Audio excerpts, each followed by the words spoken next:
आज हम लोग देखने वाले हैं हिस्ट्री के सोर्सेज। मेनली 2 सोर्सेज रहेंगे हिस्ट्री के लिए, एनसीईआरटीज प्लस आपकी ल्यूसेंट येलो कवर वाली बुक, जिससे मैंने आप लोगों को पढ़ाया था, वो वाली book, yellow cover book. Video के एंड में हम लोग देखेंगे कौन से सोर्स से कितने क्वेश्चंस आए थे। ऑलमोस्ट आपके हिस्ट्री के आए थे 15 to 17 क्वेश्चन। अभी हम सारे क्वेश्चन देखेंगे, उनका सोर्स देखेंगे। 15 to 17 में से 13 इजीली डुएबल थे, ठीक है। आप लोगों ने डेली बेसिस पर क्लासेस अटेंड की थी, वो इजीली इनको कर सकते थे। तो चलो फिर स्टार्ट करते हैं हम आज का हिस्ट्री का एनालिसिस वीडियो, एनडीए का। फर्स्ट क्वेश्चन है, इसमें पूछा है हड़प्पा की वो साइट जहां आपके फायर अल्टार्स मिले थे। फायर अल्टार्स मैंने बताया था आप लोगों को बच्चों। फायर अल्टार्स क्या बताए थे मैंने, रिचुअलिस्टिक पर्पस के लिए बनाए जाते थे ये चीजें। रिलीजियस बिलीफ होता था आर्यंस का, उससे एसोसिएटेड थे, ठीक है। तो मैंने 2 साइट्स बताई थी।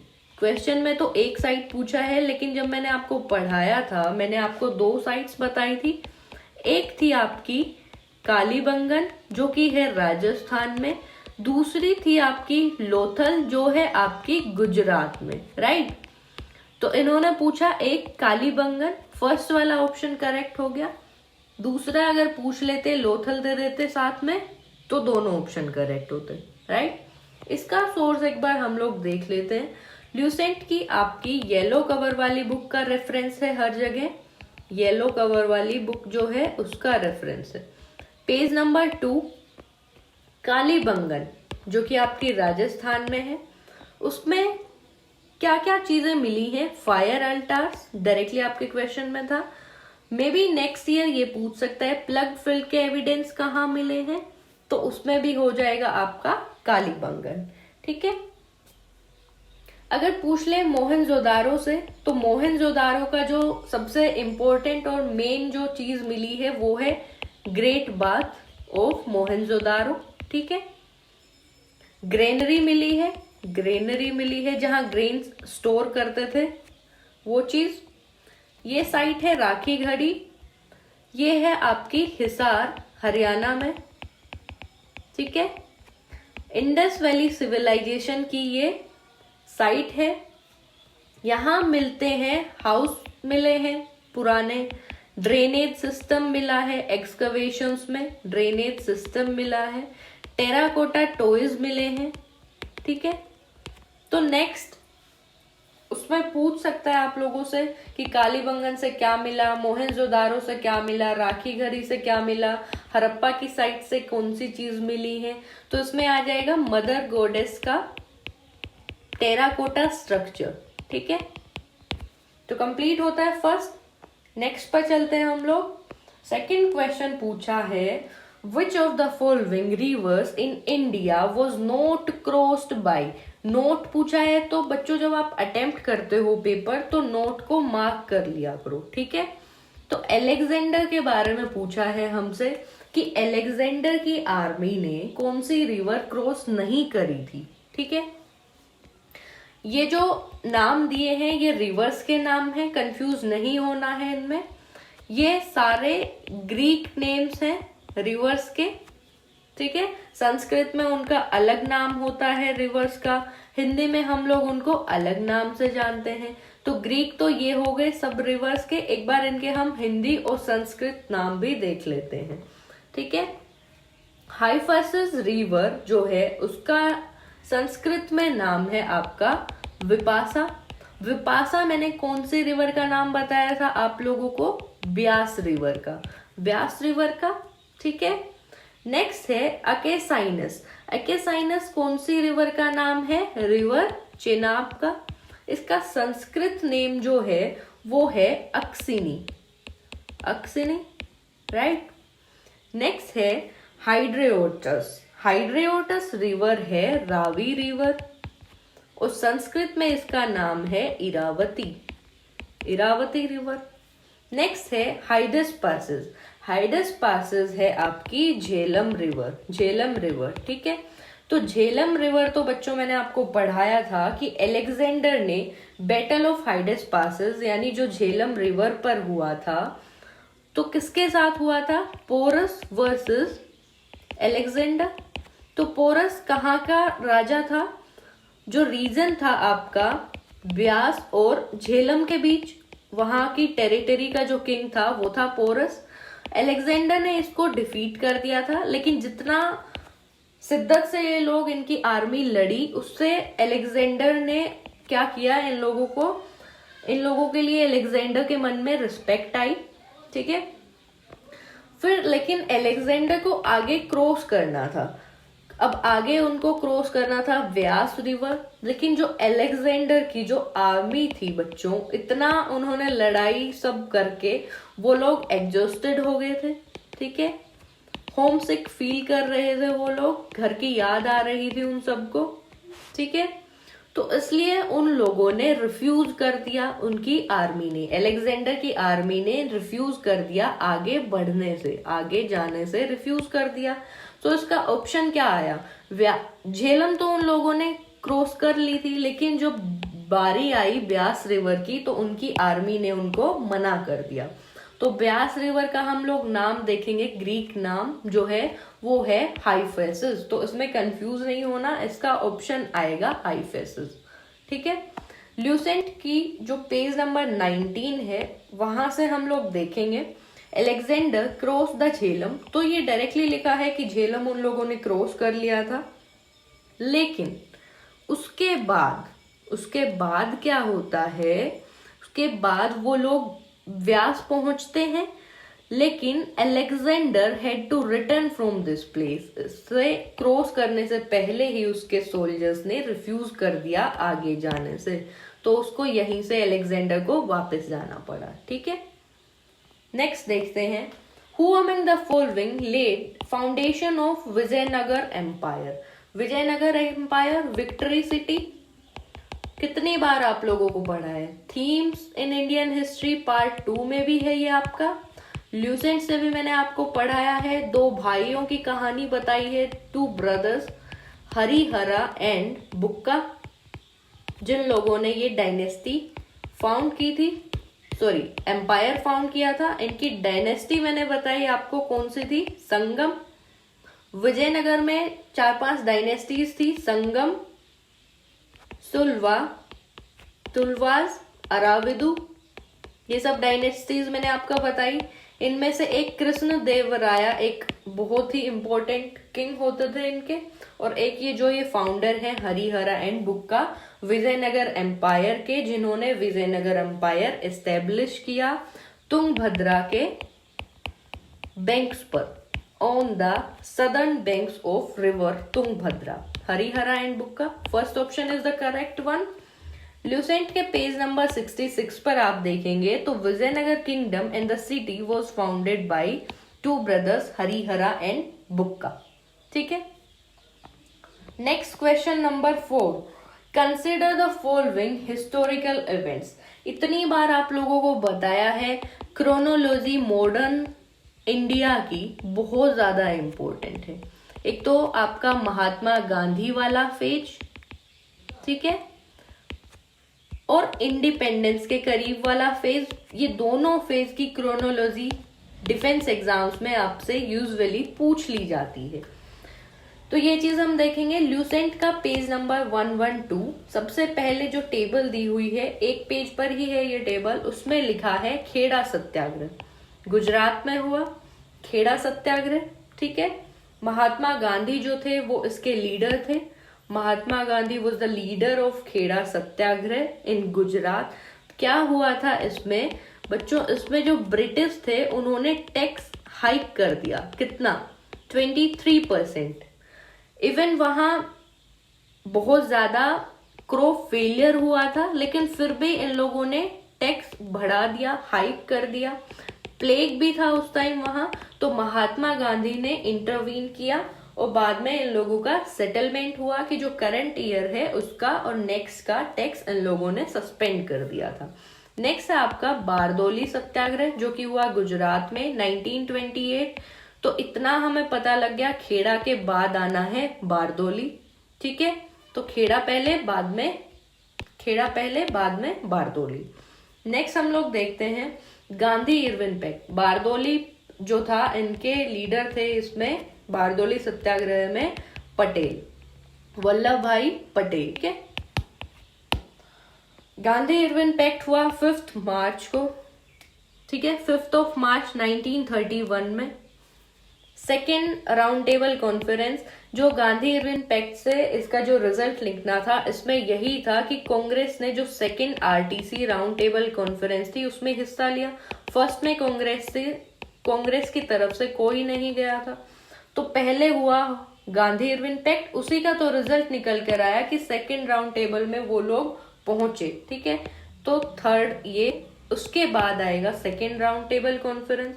तो एक बार इसकी क्रोनोलॉजी देखो, सबसे पहले आएगा खेड़ा सत्याग्रह, 4th वन पहले पे। उसके बाद आएगा थर्ड वाला आपका बारदोली सत्याग्रह। फिर आएगा आपका गांधी और इरविन की टॉक जो हुई थी वो चीजें। उसके बाद आएगा सेकेंड राउंड टेबल कॉन्फ्रेंस। ठीक है, 4, 3, 2, 1 is the correct option. 5th question में हम लोग देखेंगे, बहुत ही इजी क्वेश्चन है। सुभाष चंद्र बोस, नेताजी बोस के बारे में पूछा है। उन्होंने अनाउंस किया था formation of government of free India in 1943। कहाँ से? तो इतनी बार आपको पढ़ाया है, सिंगापुर से किया था उन्होंने इंडियन नेशनल आर्मी का और provisional government of free India के लिए 1943 में। ये ल्यूसेंट का सोर्स है आपका, रेफरेंस के लिए पेज नंबर 122 पे एक बार आप लोग रेफर करना। क्वेश्चन नंबर 6 है, which of the following battles could be seen as formal foundation? कौन से बैटल से हुई ब्रिटिश राज की इंडिया में? तो सीधा सीधा डायरेक्ट है, इतनी बार पढ़ाया है आपको। बैटल ऑफ प्लासी 1757 का बैटल ऑफ प्लासी, जिससे ब्रिटिश जो थे इनका राज एस्टेब्लिश होना स्टार्ट हो गया था। इन्होंने काफी सारे रूल्स और रेगुलेशंस निकाल दिए थे, टैक्सेस लेते थे उनके पीछे ये लोग। ठीक है, तो बैटल ऑफ प्लासी हुआ 23 जून 1757 में। किस किस के बीच हुआ था ये हुआ था आपका सिराज उद्दौला जो बंगाल के नवाब थे उनके बीच, और ब्रिटिश साइड से थे रॉबर्ट क्लाइव। ठीक है, तो रॉबर्ट क्लाइव ने सिराज उद्दौला प्लस जो इनके सिराज उद्दौला के जो फ्रेंड्स थे उनको डिफीट कर दिया था इसमें। ठीक है, और फिर मीर जाफर की वजह से हुआ था मेन ये डिसिसिव बैटल, इसी वजह से हुआ था। मीर जाफर जो सिराज उद्दौला के मिलिट्री कमांडर इन चीफ थे। ठीक है, तो इसके बाद रिजल्ट क्या हुआ था बच्चों के? इसके बाद हुआ था फ्रेंच जो थे उनको भी डिफीट किया था। तो वो French also they were no longer significant in Bengal. ठीक है, सिराज उद्दौला का भी राज अब का हट चुका था। तो जो ब्रिटिश थे उन्होंने काफी सारे रूल्स बनाए, टैक्स कलेक्ट करना शुरू किया, और उनको ये जो ल्यूसेंट में हमने पढ़ा पेज नंबर 129 से, English became masters of Bengal, foundation of British rule started after battle of Plassey that was in 1757। ठीक है, कोई हार्ड नहीं था अभी तक, 6 के 6 क्वेश्चन डायरेक्टली आपके सोल्व हो रहे हैं। नेक्स्ट देखते हैं हम लोग क्वेश्चन नंबर 7। इसमें पूछा है करेक्ट स्टेटमेंट। तो फर्स्ट स्टेटमेंट है कि जो डच कंपनी थी वो ब्रिटिश ईस्ट इंडिया कंपनी से पहले आई थी या बाद में आई थी, ये चीजें पूछी हैं। दूसरा है वास्को डी गामा के बारे में पूछा है कि वो कैलिकट जमोरिन के पास कब आए थे? 1498 में। सबको पता है, एवरग्रीन स्टेटमेंट है, करेक्ट हो जाएगा। अगर आपको कंफ्यूजन होता तो इसमें होता डच वाली में या फिर ब्रिटिश कौन सा पहले आया था। तो ये हम लोगों ने पढ़ा था पेज नंबर 87 और 88 में। पोर्तुगीज जो था वास्को डी गामा वो आए कैलिकट 1498 में। सेकेंड वाला ऑप्शन करेक्ट है। फर्स्ट वाला ऑप्शन हम देखते हैं, इंग्लिश ईस्ट इंडिया कंपनी और 1600 में फिर आई, उसके बाद आई डच 1602, उसके बाद आई फ्रेंच, और इससे पहले आई थी ये जो इनका था पोर्तुगीज का, इन्होंने 1498 में इन्वेंट कर लिया था सी रूट। तो इनका पहले कंपनी थी, इंडिया में इस्टेब्लिश थी, ये ट्रेड करते थे। उसके बाद ब्रिटिश आई, उसके बाद डच आई, फिर आपकी फ्रेंच आई और बीच में एक दानिश भी आई थी। ठीक है, तो इसमें करेक्ट ऑप्शन हो जाएगा आपका सी। नेक्स्ट देखते हैं, वेयर इन साउथ इंडिया में पूछा गया है कि जो ब्रिटिश ईस्ट इंडिया कंपनी है उन्होंने अपनी ट्रेडिंग पोस्ट बनाई थी 1639 में, तो वो थी आपकी मद्रास पट्टनम में।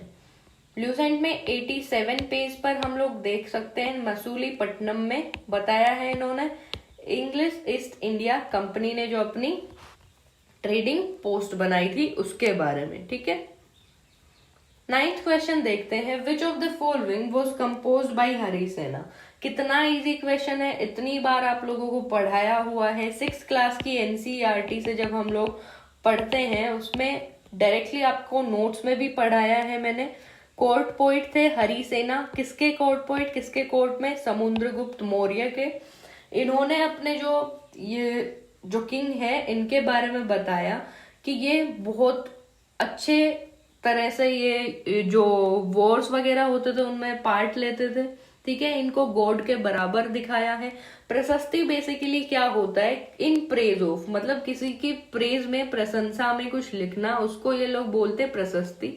ठीक है, तो इन्होंने कौन से लिखी थी, Prashasti in the praise of Samudragupta was written by his court poet Harisena and that was inscribed on the Ashokan pillar, जो कि इलाहाबाद में है। प्रयाग प्रशस्ति है जो, ठीक है, इलाहाबाद और प्रयाग।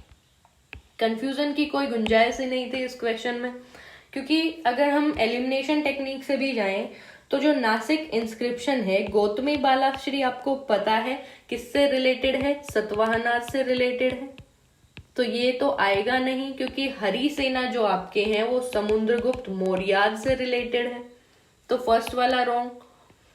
4th ऑप्शन में देखते हैं, तो हाथी गुम्फा खावेला जो है उनका है। मैंने आपको इतना बताया था कि हाथी गुम्फा कौन सी साइड है, उड़ीसा में बताया था, और ये बात कर रहे हैं प्रयाग की, प्रयाग प्रशस्ति की, तो हाथी गुम्फा भी नहीं आएगा, क्योंकि हरिसेना ने प्रयाग जो इलाहाबाद वाला है वो इंस्क्राइब किया था। ठीक है, तो आपका ऑप्शन इसमें बी करेक्ट हो जाएगा। ल्यूसेंट में भी मिल जाएगा आपको, 6th क्लास की हिस्ट्री में भी मिल जाएगा। ठीक है, नेक्स्ट हम लोग देखते हैं question number 10, which among the following invented flying shuttle. ये भी बिल्कुल डायरेक्टली इन्होंने दे दिया, कोई स्टेटमेंट चेंज नहीं करी। आपको ये 4-5 मैंने इनके इन्वेंशन पढ़ाए थे, 4-5 इन्वेंशन पढ़ाए थे, क्योंकि प्रीवियस ईयर क्वेश्चन में आए हुए हैं, ये डायरेक्टली आते हैं, तो इसमें बिना देखे आपको ऑप्शन टिक कर देना था, बस के देखा पीछे और वो कर देना था। ठीक है, फ्लाइंग शटल इन्होंने इन्वेंट करी थी, जिससे जो वीविंग इंडस्ट्री है उसमें बूम आया था काफी सारा। और अगर फर्स्ट ऑप्शन को हम देखें तो इन्होंने क्या डिस्कवर किया था बताओ, हारग्रीव्स ने, के ने, आर्कराइट ने और डेवी ने अलग अलग जो इनके इन्वेंशन किए थे, ये आप लोग कमेंट सेक्शन में बताना। चारों एक ही पैराग्राफ से पूछे गए हैं। 11th क्लास की बुक है आपकी, पेज नंबर 201। ठीक है, नेक्स्ट क्वेश्चन हम लोग देखते हैं। ये देखो, flying shuttle loom, spinning jenny James की, हारग्रीव्स की। वाटर फ्रेम आपका किया किसने, आर्कराइट ने, और सैमुअल ने किया था आपका म्यूल, निकनेम है जिसका, मशीन इन्वेंट की थी जिन्होंने उसका। ठीक है, स्पिनिंग के लिए। 11th क्वेश्चन हम लोग देखते हैं, हस्तायुर्वेद के बारे में पूछा है। हस्तायुर्वेद के बारे में पूछा है कि इसके ऑथर कौन थे। तो हमने पढ़ा था जब एंशियंट टाइम्स में हॉर्स और एलिफेंट का बहुत ज्यादा इम्पोर्टेंट प्लेस था इनका। ठीक है, तो इसमें पलाकाप्या ने क्या बताया, एक स्टोरी बताई ऐसे ही किसी किंग की कि वो इंजर्ड थे, उन्होंने उनको कैप्चर कर लिया था, फिर इन्होंने जो कि एलिफेंट के अपने आप को रक्षक बताते थे, इन्होंने उनको उनकी कैपेटिविटी से बाहर निकाला था। तो ये भी हम लोगों ने ल्यूसेंट में जब पढ़ा था उस टाइम देखा था हमने, पेज नंबर 49 पर हस्तायुर्वेद पलाकाप्या ने लिखा था। ठीक है, नेक्स्ट हम लोग देखते हैं 12th question, who among the following describe medieval India में जो पोस्टल सिस्टम था, उलुक और दावा। उलुक और दावा के बारे में पूछा है। उलुक तो होती थी आपकी हॉर्स पोस्ट, दावा आपकी होती थी फुट पोस्ट, फुट पोस्ट। ठीक है, तो इसके बारे में हमने पढ़ा था, इब्न बतूता ने किया। थीम्स 2 का चैप्टर है आपका, इसमें हमने पढ़ा कि इब्न बतूता जो मोरक्कोन ट्रेवलर हैं, उन्होंने काफी सारी चीजें बताई हैं। उन्होंने बुक लिखी थी Rihla, that is the book of travels. ठीक है, तो इन्होंने दिल्ली के जो गेट्स हैं उनके बारे में भी बताया था, दिल्ली के जो दरवाजे हैं उनके बारे में बताया, बाजार जो हैं उनके बारे में बताया था इन्होंने, गार्डन थे उनके बारे में डिस्क्राइब किया। इन्होंने ये बताया था कि जो ट्रेड रूट है उस पे कैसे लोगों को, कैसे वो कारवान्स के साथ ट्रेवल करते थे, गेस्ट हाउस बने होते थे। इन्होंने बताया कि एफिशिएंट पोस्टल सिस्टम था, horse post Uluk, foot post जो कि है आपकी दावा, और जो फुट पोस्ट है वो क्विकर थी हॉर्स पोस्ट से। एक बार देख लेते हैं इसके बाकी ये जो ऑप्शन है, इनको भी नेक्स्ट अटेम्प्ट के लिए काम आ सकते हैं। मे बी यूपीएससी डायरेक्टली पूछ ले अगले आपके एग्जाम में कि भाई अल-बिरूनी ने क्या चीज बताई थी। ठीक है, तो अल-बिरूनी ने लिखी किताब उल हिंद। ठीक है, अल-बिरूनी थे कहाँ से, उज्बेकिस्तान से थे अल-बिरूनी। ठीक है, उज्बेकिस्तान से हो गए। किताब उल हिंद लिखी इन्होंने। इनके बारे में पूछ लें, ऑप्शन दे दें, तो इन्होंने किया, ट्रांसलेट किया है इन्होंने पतंजलि की जो ग्रामर है उसको। ठीक है, पतंजलि की ग्रामर को ट्रांसलेट करने वाले हैं अल-बिरूनी। बरबोसा है जो आपके, बरबोसा, इन्होंने क्या किया, अगर इसके बारे में पूछ लिया जाए तो इन्होंने जो साउथ इंडिया है उसके बारे में लिखा है, साउथ इंडिया का अकाउंट दिया है इन्होंने। ठीक है, और ये है कहाँ से, पोर्टुगल से, पोर्टुगल से हैं डुआर्ते बरबोसा। ठीक है, समझ आया यहाँ तक। चले नेक्स्ट देखते हैं फिर question number 13। Which one of the following areas was acquired by British under treaty of Devgaon.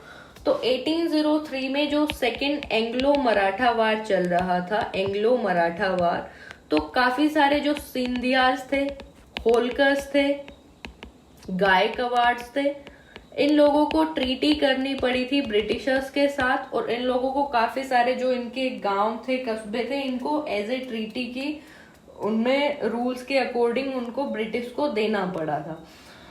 तो जो ट्रीटी ऑफ देवगांव है उसमें इनको देना पड़ा था, कटक देना पड़ा था एक तो आपका। ठीक है, और इसमें एक बार हम लोग देखते हैं, ये थोड़ा सा ट्रिकी क्वेश्चन था, इसमें काफी सारा रिटेंशन करना पड़ता फैक्ट्स का। तो भोसलेज जो थे उन्होंने करी थी ट्रीटी ऑफ देवगांव। तो ट्रीटी ऑफ देवगांव के अकॉर्डिंग एक तो इनको देना पड़ा था बालासोर, बालासोर प्लस एक देना पड़ा था आपका कटक, जो कि आपका ऑप्शन में है। तीसरा इनको देना पड़ा था वारदा जो रिवर है उसके वेस्ट का एरिया। ठीक है, वेस्ट का जो रीजन था वो वाला देना पड़ा था इनको। तो ये सब किया था किसने, भोसलेज ने। अगर इसमें क्वेश्चन में पूछ लेते भाई ये सब दे दिया, और पूछ लेते होलकर्स के साथ की थी ट्रीटी ऑफ देवगांव, या फिर सिंधिया, या फिर गायकवाड़, तो उसमें ऑप्शन करेक्ट होता भोसलेज के साथ की थी। ठीक है, ट्रीटी ऑफ देवगांव। राइट, आया समझ यहाँ तक। होलकर्स के साथ की थी treaty of Rajghat, treaty of Rajghat करी थी इन लोगों ने होलकर्स के साथ। सिंधियाज के साथ करी थी सुरजीअंज गांव की, सुरजीअंज गांव की। ठीक है, तो इनमें काफी सारे इनको सबको अपनी टेरिटरी सीड करनी पड़ी थी, ब्रिटिश को देनी पड़ी थी। तो ये थोड़ा सा ट्रिकी क्वेश्चन हो जाता है, डायरेक्टली नहीं सोल्व कर पाते आप इसको। नेक्स्ट देखते हैं द बुक कलीला व दिमना। कलीला व दिमना एक अरेबिक ट्रांसलेशन किया है। बताओ सभी ने पढ़ा है 11th क्लास की, जब मैंने आपको बुक पढ़ाई थी पेज नंबर 100 से, कि भाई पंचतंत्रा जो स्टोरी है उसका अरेबिक वर्जन जो ट्रांसलेशन हुआ है वो है। ठीक है, तो ये एक बार सोर्स आप लोग देख लेना। नेक्स्ट है क्वेश्चन नंबर 15। क्वेश्चन नंबर 15 भी थोड़ा सा मिसलेनियस, थोड़ा सा ट्रिकी कैटेगरी में डालेंगे, क्योंकि इसमें 2 ऑप्शन तो हम लोग एलिमिनेट कर पाते जो हमने पढ़ा उससे। धमा महातमा हमने पढ़ा, जो मौर्यान्स का जो एम्पायर था उनके अकॉर्डिंग अशोका ने अपॉइंट किए थे स्प्रेड करने के लिए, धमा स्प्रेड करने के लिए जो ऑफिशियल्स अपॉइंट किए थे वो थे धमा महातमा। तो सी का हम लोग डायरेक्टली देख सकते हैं कि सी में 2 आएगा। तो फर्स्ट और फोर्थ ऑप्शन तो एलिमिनेट हो जाते हैं, ठीक है। रह गए आपके 2, तो बी में दोनों में 1 है तो बी को 1 से मिला दो। अब करना था हमको ए और डी में से, ए और डी है इसका मेन, इसमें से हम लोगों को देखना था। लेकिन ये जो ना तो आपको ये मैंने कभी क्लास में पढ़ा है, बिकॉज ये जरूरी नहीं था। उपिंदर सिंह की बुक पढ़ी है मैंने, एंशिएंट एंड मेडिवल इंडिया की, उसमें ये आपका डायरेक्टली मेंशन है, ये सोर्स है देखो वहां हमारी एनसीईआरटीज में यहाँ तक तो मेंशन है। एनसीईआरटीज में हम लोग देख सकते हैं सनी धात्री को, समाहर्त्री को, ये चीजें हमने पढ़ी थी। लेकिन जो अशोका के जो इंस्क्रिप्शन थे उसमें इनके साथ साथ कुछ और हायर ऑफिसर्स थे उनके बारे में बात करी है। तो मैंने ये नोट्स में लिखा हुआ है अंता महामंत्रास के बारे में, इथिजाका महामंत्रास के बारे में, विमेन वेलफेयर के लिए, धमा महामंत्रास के बारे में, लॉ एंड पीटी के लिए ये लोग होते थे। तो ये चीज ये बहुत ज्यादा मतलब मीडियम भी नहीं कहेंगे, थोड़ा सा हार्ड था। अगर किसी का तुक्के से होना होता इन 2 में से, तो 2 में से आप लोग तुक्का थोड़ा सा लगा सकते थे कि भाई अगर इनका हिंदी में आप लोग करने बैठो तो नगल नगर ऐसा कुछ करके आप सिटी नगर, उससे थोड़ा सा आप लोग आइडिया लगा सकते थे। बट अगर नहीं एलिमिनेट होता तो इसको नहीं करना था आप लोगों ने, ठीक है। तो इसका हमने देखा, इसका आंसर फिर क्या हो जाएगा, फोर्थ जो है उसमें थर्ड ऑप्शन आएगा, तो फोर्थ वाले में थर्ड ऑप्शन आएगा तो आपका 4 1 2 3, 4 1 2 और 3, ठीक है। ये आपका करेक्ट ऑप्शन हो जाएगा। यहां तक 15 क्वेश्चन आपके कंप्लीट हुए, हिस्ट्री के हो गए, ठीक है, कंप्लीट हो गए। तो अभी एक बार हम सम अप कर लेते हैं पूरी वीडियो में हमने क्या देखा। सोर्सेज आपके क्या थे, एनसीईआरटी से कितने थे, कितने आपके ल्यूसेंट से थे, कितने आपके मिसलेनियस थे, कितने आपके हायर क्लासेस से थे, 11th 12th से, कौन से आपके थीम्स से थे। थीम्स 12th क्लास की हैं, थीम 1 2 और 3, ठीक है। तो 15 क्वेश्चन में से 10 डायरेक्टली आपके ल्यूसेंट के थे, 10 सभी हम लोगों ने पढ़े हैं। 15 आउट ऑफ 10 ल्यूसेंट से। एनसीईआरटी से ज्यादा नहीं आया, 6th क्लास से आया है सिर्फ वो प्रयाग प्रशस्ति वाला, वो आप डायरेक्टली ल्यूसेंट से भी कर सकते थे। तो वो चाहे ल्यूसेंट में मिला लो एक और, या फिर 6th में रख लो, कोई इशू नहीं है। पढ़ना हमें सब होता है, सब हमने नोट्स में भी दिया है, क्लासेस में भी हम लोग देखते हैं। मिसलेनियस कैटेगरी में हम रखेंगे 2 क्वेश्चन को, नियर अबाउट 1-2, एक तो आपका ये वाला और दूसरा आपका जो ऊपर हम लोगों ने देखा था कि भाई ये डायरेक्टली आप लोग नहीं सोल्व कर पाते, ठीक है, ठीक है। चलो तो 2 रख देते हैं हम मिसलेनियस में। 11th क्लास से 2 क्वेश्चन आए हैं आपके, थीम से जो सेकंड है, थीम से 1 है आपका, वैसे 2 भी हो सकते हैं, वो दूसरी का सोर्स ल्यूसेंट भी मान लो, चाहे इससे कर लो। तो टोटल हो गए आपके 15 क्वेश्चन। काफी सारे बच्चे बोलते हैं कि हिस्ट्री हार्ड है, लेकिन जब हमने ये वीडियो देखी उससे पहले हम लोग क्लासेस करते थे, मैंने आपको बोला था हम एनसीईआरटीज करेंगे, 6 to 12 तक के नोट्स से पढ़ेंगे। जिन बच्चों के पास ज्यादा टाइम नहीं था हम लोगों ने नोट्स से पढ़ा, ठीक है। प्लस हम लोगों ने पढ़ी थी हिस्ट्री के लिए ल्यूसेंट की येलो कवर वाली बुक। तो अभी जो लोग हार्ड बताते हैं 15 में से कितने, 13 डुएबल थे, इजी थे। अगर 13 भी नहीं मान के चलो तो 11 तो है, बिल्कुल इजी कैटेगरी में है। तो 11 into 4 44 मार्क्स की आपकी हिस्ट्री हो जाती, जो बिल्कुल इजी वाले डायरेक्ट टू द पॉइंट अगर बात करें सब पढ़ाया हुआ, तो उसमें आपके 44 मार्क्स हो जाते। तो हिस्ट्री का पोर्शन नहीं स्किप करना, इस चीज को समझ लो अच्छे से। 6th to 12th जो नोट्स प्रोवाइड कराए हैं, सारी नहीं पढ़नी, इनमें नोट्स पढ़ो, प्लस जो ये ल्यूसेंट की बुक है इससे पढ़ाया है, हाईलाइटेड